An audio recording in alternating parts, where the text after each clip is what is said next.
jangan sampai teman-teman ngerasa udah berkali-kali lomba dan nggak menang, teman-teman berhenti di sana. Jangan. Bisa jadi itu adalah percobaan terakhir teman-teman sebelum mencapai benar-benar hasil yang memuaskan gitu kan.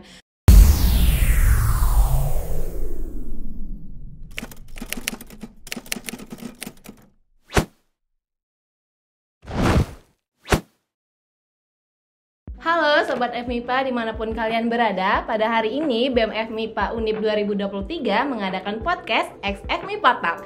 Kenapa ada acara ini? Agar teman-teman maba sekalian dapat bertanya langsung kepada narasumber kita. Halo, perkenalkan nama saya Aminah Saida dari bidang Penristek. Nah, tema acara kita pada hari ini yakni prestasi dan organisasi, kenapa tidak? Pada hari ini kita memiliki narasumber yang merupakan mahasiswa berprestasi FMIPA Unip. Kita sambut bersama-sama Mbak Zaza Nur Rahmadanti. Oke, halo guys. Sebelumnya perkenalkan, saya Zaza Nur Rahmadanti dari program studi S1 Farmasi. Jadi kebetulan di sini saya diamanahkan nih jadi pembicara di podcast kali ini. Salam kenal semua. Salam kenal. Nah, Mbak Zaza ini merupakan juga Wakil Bupati Himafasi 2023. Yang artinya Mbak Zaza ini sangat berprestasi ya di FMIPA itu sendiri. Mungkin gak ada yang gak tahu kecuali adik-adik maba. Maka di kesempatan kali ini adik-adik maba bisa mengenal mahasiswa-mahasiswa berprestasi di FMIPA Unip.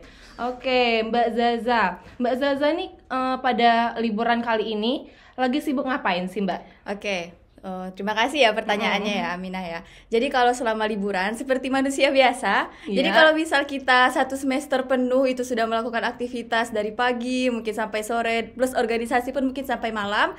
Jadi ketika liburan itu kalau bisa kita gunakan untuk hal-hal yang mencharger lagi semangat kita, mencharger lagi diri dan merefresh otak tentunya. Jadi seperti biasa istirahat, mungkin sekali-sekali akan ada diadakan rapat juga untuk persiapan.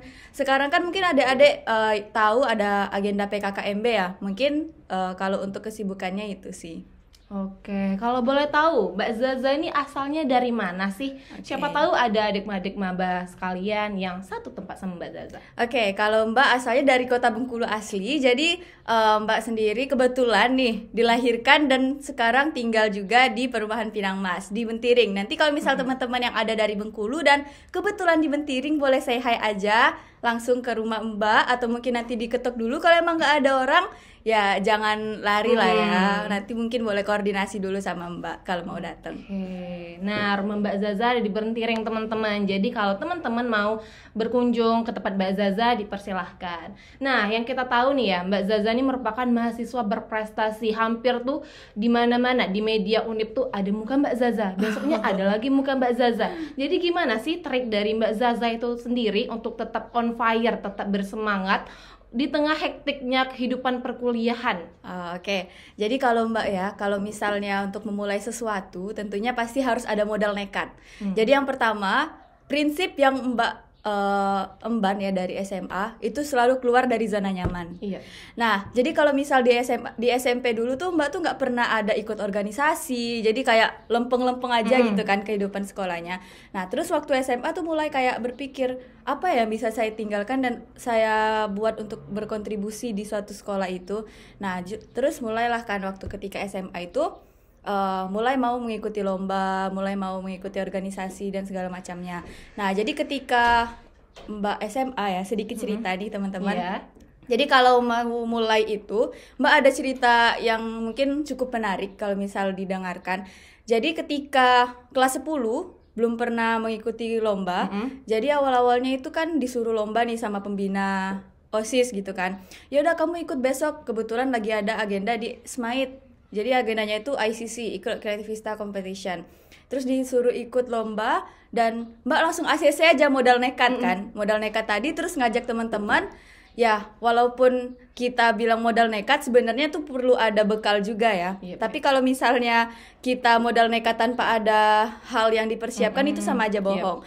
Nah, jadi ketika itu Mbak modal nekat aja tanpa ada persiapan.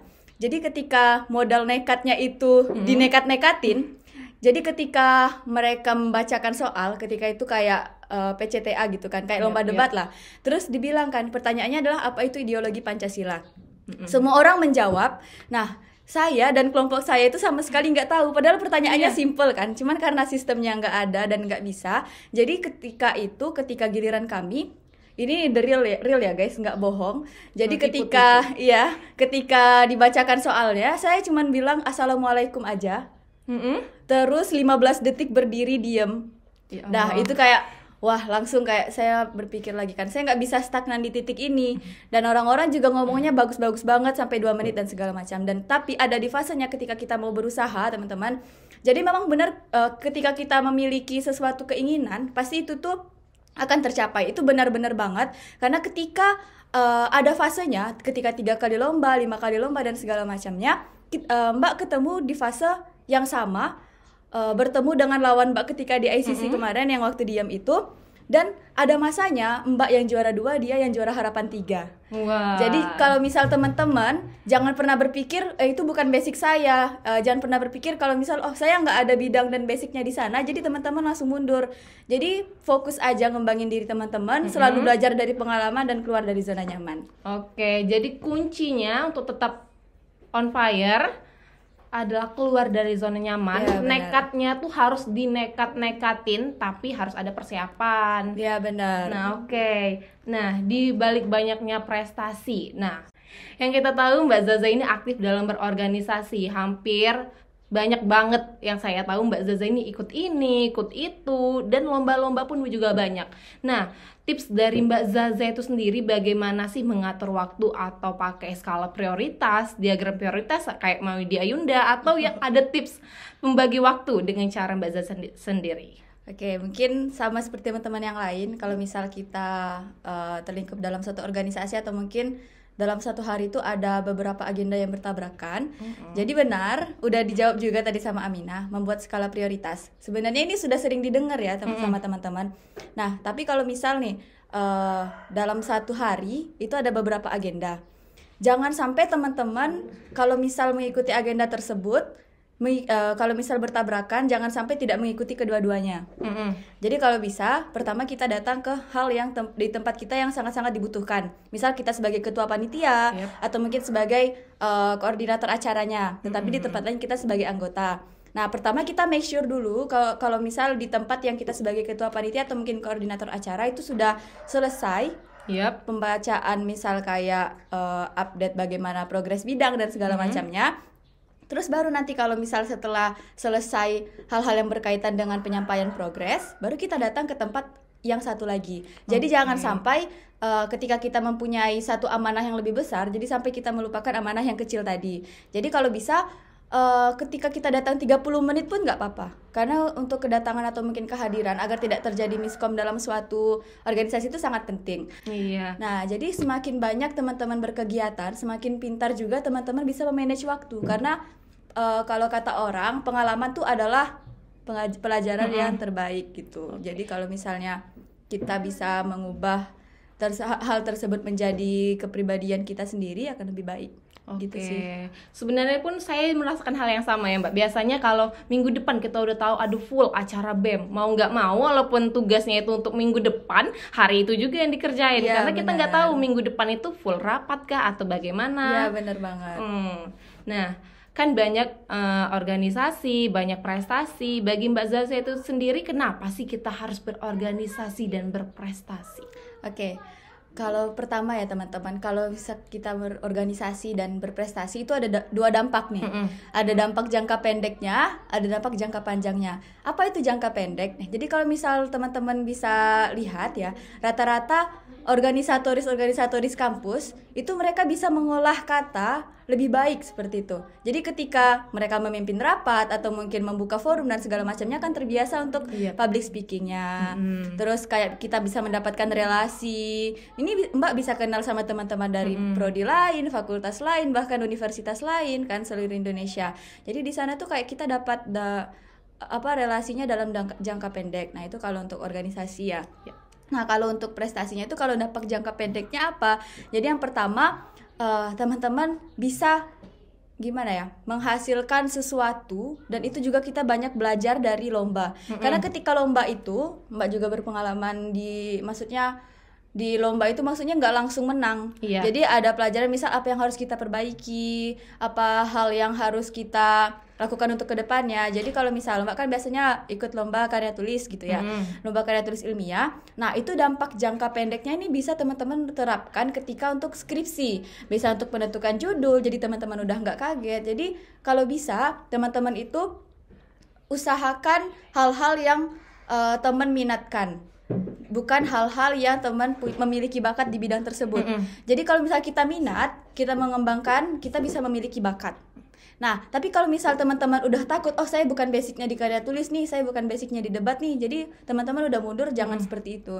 Jadi kalau untuk dampak jangka pendeknya, kalau untuk organisasi sama lomba sih itu ya. Kalau untuk dampak jangka panjangnya, itu teman-teman ketika lulus pasti goalsnya kerja dong. Iya, kerja. Nah, jadi ketika kita memiliki privilege sertifikat organisasi atau mungkin prestasi, itu bisa memudahkan teman-teman karena kalau untuk yang berkaitan langsung dengan masyarakat atau segala macamnya, yang dilihat itu CV teman-teman. Kadang-kadang tuh ya, kalau misalnya kayak IPK itu sebagai penunjang aja, dan untuk yang sertifikat organisasi dan prestasi itu yang diutamakan biasanya. Bagaimana caranya mengatur anggota, menghandle anggota dan segala macamnya. Jadi mungkin untuk privilege-nya bisa di situ. Baik, kita lanjut ke pertanyaan selanjutnya. Nah, dalam banyaknya kegiatan dan banyaknya prestasi yang kita lalui selama dunia perkuliahan itu, potensi apa sih yang dapat dikembangkan dalam organisasi itu sendiri, dan bagaimana cara kakak untuk menggali lebih dalam potensi tersebut? Oke, sebenarnya kalau untuk digali potensi itu tuh sebenarnya ngalir aja. Jadi teman-teman kalau misal mengikuti organisasi jangan langsung menunggu apa hasil dan dampaknya gitu kan. Nah, jadi kalau misal teman-teman bisa belajar, ketika kita rapat itu pasti akan ada evaluasi. Mungkin teman-teman maba juga pernah ingat nih kalau misal teman-teman mengikuti OSIS atau mungkin kepanitiaan yang lain. Jadi yang membentuk itu bukan langsung kita dapat seabrek-abrek langsung semuanya ini ya, dapat hasilnya, progresnya. Misal baru 1 minggu kita organisasi langsung bisa public speaking, ngomong ke berbagai negara kan enggak ya. Tapi maksudnya ketika teman-teman mengikuti organisasi itu, ketika suatu kepanitiaan misal, contohnya PKKMB, pasti akan ada kesalahan nih di tahun ini. Misal tidak terlalu fatal ataupun mungkin bisa jadi saja fatal, tapi itu bisa kita minimalisir ketika kita mengadakan evaluasi dan progres per bidangnya, atau mungkin kita melakukan hal-hal yang berkaitan dengan perbaikan dari sistem sebelumnya. Jadi kalau misalnya untuk menggali potensi itu sebenarnya ngalir aja. Jadi misal teman-teman udah ikut lomba, ini sama aja ya kalau untuk lomba sama organisasi, nggak sabrek-abrek langsung bisa dapat hasil. Jadi kalau kuncinya satu sih, jangan sampai teman-teman ngerasa udah berkali-kali lomba dan nggak menang, teman-teman berhenti di sana. Jangan. Bisa jadi itu adalah percobaan terakhir teman-teman sebelum mencapai benar-benar hasil yang memuaskan gitu kan. Mbak mungkin bisa aja nih, ketika yang tadi yang saya sampaikan ya, yang cuman ngomong salam terus diam 15 detik dan segala macamnya itu, kalau misal saya mungkin memiliki mindset ya udahlah bukan basic saya nih di debat, bukan basic saya nih public speaking, mungkin saya nggak akan mungkin bisa berkembang gitu kan ya. Tapi kalau misal teman-teman mikir, oh saya nggak bisa nih stagnan di satu titik ini, saya harus ada perubahan.